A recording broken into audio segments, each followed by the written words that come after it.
کہ وہ ٹھیک بات نہیں ہے۔ اس لیے ہمیں دوسرے کی غلطیوں کو معاف کرنا ہے تاکہ ہم اندر سے آزاد ہو جائیں۔ یاد کیجئے کہ کیا ہم اس لائق تھے کہ جو کامل خدا، کامل انسان تھا، ہمارے لیے قربان ہو؟ کیا ہم اس لائق تھے کہ وہ ہمیں باوجود اتنے گناہگار ہونے کے، کیا وہ ہم اس لائق تھے کہ وہ ہمیں معاف کریں؟ لیکن یاد کیجئے خداوند یسوع مسیح نے ہمیں معاف کیا، اس لیے ہم دوسروں کو معاف کرنا سیکھیں۔ اس لیے ہم دوسروں سے عداوت رکھنا چھوڑ دیں، کیونکہ رومیوں کے 5ویں باب میں ہم یہاں پر پڑھتے ہیں، اس کی اگر 6 آیت سے پڑھیں تو خدا کے کلام ہمیں یہ آگاہی دیتا ہے، کیونکہ جب ہم کمزور ہی تھے تو عین وقت پر مسیح بے دینوں کی خاطر ہوا۔ یاد کیجئے کہ ہم بے دین تھے، لیکن اس نے ہمیں اپنے جلال کے لیے چن لیا اور ہمارے گناہوں کو معاف کیا اور اپنے بیٹے اور بیٹیوں میں شامل کیا۔ اور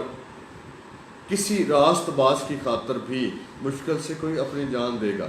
مگر شاید کسی نیک آدمی کے لیے کوئی اپنی جان تک دے دینے کی جرت کرے۔ لیکن خدا اپنی محبت کی خوبی ہم پر یوں ظاہر کرتا ہے کہ جب ہم گنہگار ہی تھے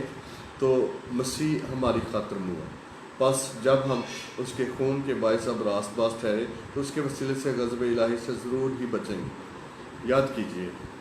کہ ہم غضب کے فرزند تھے، ہم گنہگار تھے، ہم خدا سے عداوت رکھنے والے تھے، ہم خدا سے علاقہ نہیں رکھتے تھے، بلکہ میرے سو خدا چاہتا تھا کہ ہم جو گنہگار ہیں اپنے پیارے بیٹے یسوع مسیح کے وسیلے سے وہ ہمیں مکمل ازلی اور ابدی خلاصی دلائے۔ یاد کیجئے اس نے فرق نہیں کیا کہ اس شخص کے گناہ زیادہ ہیں، اس شخص کے گناہ کم ہیں، اس لیے میں اسے معاف کر دوں گا اور جس کے زیادہ ہے اسے معاف نہ کروں گا۔ میں سمجھتا ہوں جیسے پولس رسول کہتا ہے کہ میں دنیا میں سب سے زیادہ گنہگار ہوں، میں سمجھتا ہوں کہ میں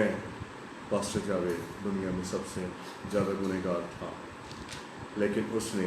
اپنے پیارے بیٹے یسوع مسیح کے وسیلے سے مجھ پر کرم کیا اور مجھے یکساں تبدیل کر کے رکھ دیا، مجھے اندر سے تبدیل کیا تاکہ میں اس کے جلال کے لیے استعمال ہوں۔ میرے سو میں آج آپ سے التماس کرتا ہوں کہ دوسروں کو معاف کیجیے اور اندر سے آزاد ہو جائیے تاکہ خدا آپ کو اپنے جلال کے لیے استعمال کرے۔ اور اب متی کی انجیل اس کے 18ویں باب میں اس کی 18ویں آیت سے اگر ہم پڑھیں تو وہاں پر پطرس وہ خداوند یسوع مسیح سے سوال کرتا ہے۔ اس وقت پطرس نے پاس آ کر اس سے کہا، اے خداوند، اگر میرا بھائی میرا گناہ کرتا رہے تو میں کتنی دفعہ اسے معاف کروں؟ کیا 7 بار تک؟ یسوع نے اس سے کہا، میں تجھ سے یہ نہیں کہتا کہ 7 بار بلکہ 7 دفعہ کے 70 بار تک۔ پس آسمان کی بادشاہی اس بادشاہ کی مانند ہے جس نے اپنے نوکر سے حساب لینا چاہا، اور جب حساب لینے لگا تو اس کے سامنے ایک قرض دار حاضر کیا گیا جس پر اس کے 10,000 توڑے آتے تھے، مگر چونکہ اس کے پاس ادا کرنے کو کچھ نہ تھا، اس لیے اس کے مالک نے حکم دیا کہ یہ اور اس کی بیوی بچے اور جو کچھ اس کا ہے سب بیچا جائے اور قرض وصول کر لیا جائے۔ پس نوکر نے گر کر اسے سجدہ کیا اور کہا، اے خداوند، مجھے مہلت دے، میں تیرا سارا قرض ادا کر دوں گا۔ اس نوکر کے مالک نے ترس کھا کر اسے چھوڑ دیا اور اس کا قرض بخش دیا۔ جب وہ نوکر باہر نکلا تو اس کے ہم خدمتوں میں سے ایک اس کو ملا جس پر اس کے 100 دینار آتے تھے۔ اس نے اس کو پکڑ کر اس کا گلا گھونٹا اور کہا، جو میرا آتا ہے ادا کر دے۔ پس اس کے ہم خدمت نے اس کے سامنے گر کر اس کی منت کی اور کہا، مجھے مہلت دے، میں تجھے ادا کر دوں گا۔ اس نے نہ مانا بلکہ جا کر اسے قید خانے میں ڈال دیا جب تک قرض ادا نہ کر دے قید رہے۔ پس اس کے ہم خدمت یہ حال دیکھ کر بہت غمگین ہوئے اور آ کر اپنے مالک کو سب کچھ جو ہوا تھا سنا دیا۔ اس پر اس کے مالک نے اس کو پاس بلا کر اس سے کہا، اے شریر نوکر، میں نے وہ سارا قرض تجھے اس لیے بخش دیا کہ تو نے میری منت کی تھی۔ کیا تجھے لازم نہ تھا کہ جیسا میں نے تجھ پر رحم کیا تو بھی اپنے ہم خدمت پر رحم کرتا؟ اور اس کے مالک نے خفا ہو کر اس کو جلادوں کے حوالے کیا جب تک تمام قرض ادا نہ کر دے، قید رہے۔ میری سو ہم یہاں پر کیا خوبصورت خداوند یسوع مسیح کی یہ تمثیل پاتے ہیں کہ پطرس نے جب سوال کیا کہ جب میرا بھائی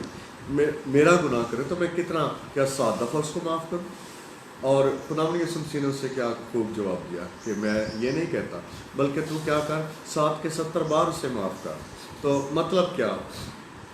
کیا ہم جسٹ 70 دفعہ یا پھر اگر 490 دفعہ اس کو معاف کریں؟ نہیں میرے عزیزو، اگر ہم دیکھیں تو 7 کا عدد بھی اور 70 کا عدد بھی کاملیت کا عدد ہے، اور یہ یہودیوں کی اس جماعت کی طرف بھی ریفر کرتا ہے جسے سینہدرین کہتے ہیں۔ تو میرے عزیزو، اور پھر ان 70 بزرگوں کو بھی جو موسیٰ کے ساتھ خدا کے ساتھ کوہ سینا پر ملے، اور پھر 70 کا عدد پوری دنیا کو بھی ظاہر کرتا ہے۔ تو اس کا یہ مطلب ہے کہ ایک دوسرے کو معاف کرنا ہے۔ یاد کیجئے اس نوکر کی مانند جس کے بادشاہ نے، جس کے مالک نے اسے معاف کر دیا، لیکن خدمت کو معاف نہ کیا، بلکہ ایک جگہ پر میں پڑھ رہا تھا کہ جب پہلے نوکر کی گناہ معاف ہوئے، جو قرض اسے معاف ہوا، تو وہ اس کی کوئی 15 سال کی تنخواہ تھی جو اس کے مالک نے اسے معاف کر دیا، لیکن جو 100 دینار تھے وہ 1 دن کی دہاڑی تھی، 1 دن کی تنخواہ تھی جو اس نے اپنے اس ہم خدمت کو معاف نہ کیا۔ بعض دفعہ ہمارا رویہ بھی ایسا ہی ہوتا ہے کہ ہم خود تو بہت بڑے بڑے بلنڈر کرتے ہیں، لیکن دوسروں کے چھوٹی سی غلطی کو بھی لے کر بیٹھ جاتے ہیں اور کبھی ہم انہیں معاف نہیں کرتے۔ اس لیے میرے عزیزو، ہمیں خداوند کے اس رویے سے معاف کرنا سیکھنا چاہیے، اس تمثیل سے سیکھنا چاہیے کہ اگر ہم اپنے آپ پر دیکھیں تو ہم کتنے گنہگار تھے جب خداوند یسوع مسیح ہمارے لیے کلوری کے مقام پر ہوا، اور ہم کتنے گنہگار تھے جب اس نے اپنا قیمتی لاریب اتم خون ہمارے لیے بہا دیا، جو میرے اور آپ کے کفارے کا باعث ہوا۔ شاید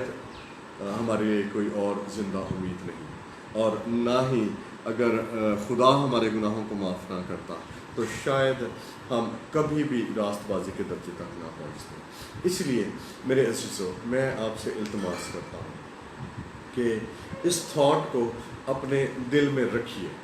اس تھاٹ کو اپنے دل میں لے لیجئے کہ ہم دوسروں کو معاف کرنا سیکھ جائیں، فراخ دل ہو جائیے۔ بعض دفعہ ہم اپنے دل میں جو ہے گرہ باندھ کر بیٹھ جاتے ہیں اور یہ فیصلہ کر دیتے ہیں کہ اب سے میں نے اس کے ساتھ قطع تعلق ہی رکھنا ہے اور میں نے اسے معاف نہیں کرنا۔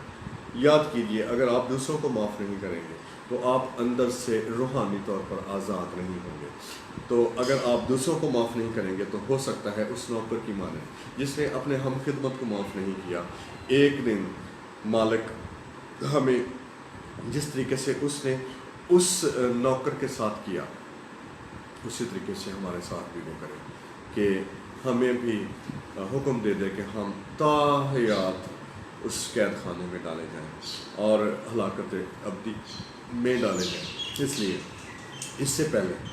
کہ وہ ہلاکت ابدی تک ہم پہنچیں، ہم جب تک ہمیں یہ سانسیں دی گئی ہیں، جب تک ہمیں مہلت دی گئی ہے، جب تک ہم اپنے اس مسافرت کے زمانے کو گزار رہے ہیں، ہم خدا کے ساتھ صلح رکھیں اور اپنے بہن بھائیوں کے ساتھ بھی صلح رکھیں۔ یہ انتہائی مشکل ہے جب کوئی سنگین گناہ آپ کا کرتا ہے لیکن اور ہم اسے معاف نہیں کرنا چاہتے، لیکن میرے عزیزو، میرا یہ ایکسپیرینس ہے کہ جب بھی میں اپنے دل میں یا اپنے دل پر پتھر رکھ لیتا ہوں کہ اب سے میں نے اسے معاف نہیں کرنا، میں روحانی طور پر جو ہے ویک ہونا شروع ہو جاتا ہوں، میں اندر سے کھوکھلا ہونا شروع ہو جاتا ہوں، میں خالی ہونا شروع ہو جاتا ہوں۔ اس لیے میرے اس تجربے سے آپ سیکھیے کہ آپ اپنے روحانی مسا کو بڑھائیے، نہ صرف خدا کے جلال کے استعمال ہونے کے لیے بلکہ اپنی روحانی عالم میں بڑھنے کے لیے بھی دوسروں کو معاف کرنا سیکھیں، کیونکہ یاد رکھیے میرے اور آپ کے گناہ بہت زیادہ تھے، ہم اس لائق نہ تھے کہ ہمیں معاف کیا جائے، لیکن میرے اور آپ کے نجات دہندہ خدا یسوع مسیح نے ہمیں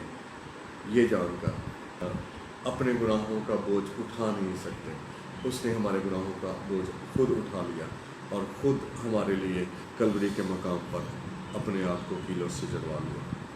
تاکہ ہم درست ہو جائیں، تاکہ ہماری خدا کے ساتھ صلح ہو جائے، تاکہ ہم بخشے جائیں، تاکہ ہم نجات پا جائیں، تاکہ ہمیں راست بازی کا درجہ ملے۔ اور اگر آپ آزاد ہونا چاہتے ہیں، اگر آپ واقعی میں مسیحی کہلانا چاہتے ہیں اور واقعی میں اس کے ساتھ محبت کرتے ہیں، تو آج سے یہ میسج اپنی زندگی میں رکھیے کہ خداوند نے کہا ہے کہ آپ ایک دوسرے کو معاف کریں اور اندر سے آزاد ہوں، اندر سے آپ روحانی طور پر گروتھ کریں تاکہ خدا جس طریقے سے وہ آپ کو استعمال کرنا چاہتا ہے وہ استعمال کرے۔ مسیح یسوع کے قادر مقدس جلالی نام میں خداوند اس کلام کے وسیلے سے آپ سب کو بہت